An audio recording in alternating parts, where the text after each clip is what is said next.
Today, you're going to learn on how to hack your brain for the ultimate performance. I'm going to share top 3 things that is going to help your brain perform at the most optimum. So before getting into it, let's talk about brain performance. It's like having a race car for your brain, except it's just not for speed, it's for longevity, it's for endurance and things like that. Think of it like this.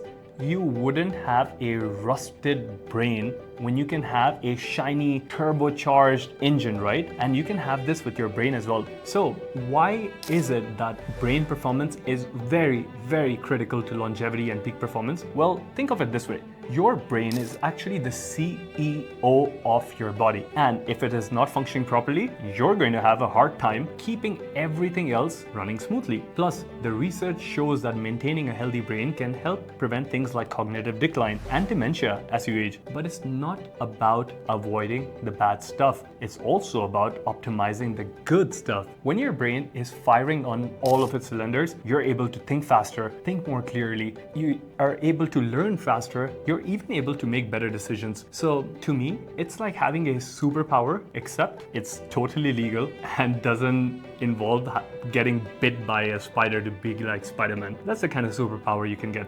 So how do you boost your brain performance? Well, it starts with basic. Good sleep, exercise regularly, and eat healthy diet. But there are also things that you can do to give your brain that extra boost. Things like meditation, brain training, and even taking a break from technology and screens and just not stressing your brain so much. Okay, so let's just jump right into our first hack, which is myelination.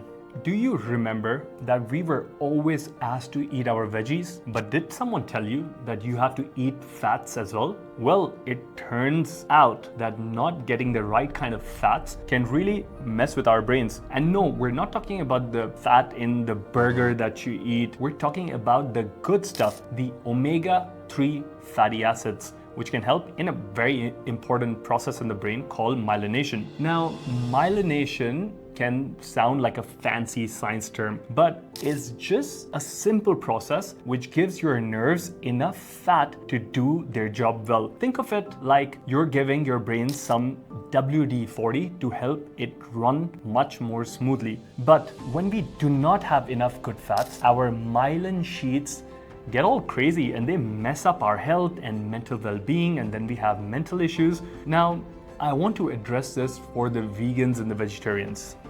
You might be missing out on some of the key nutrients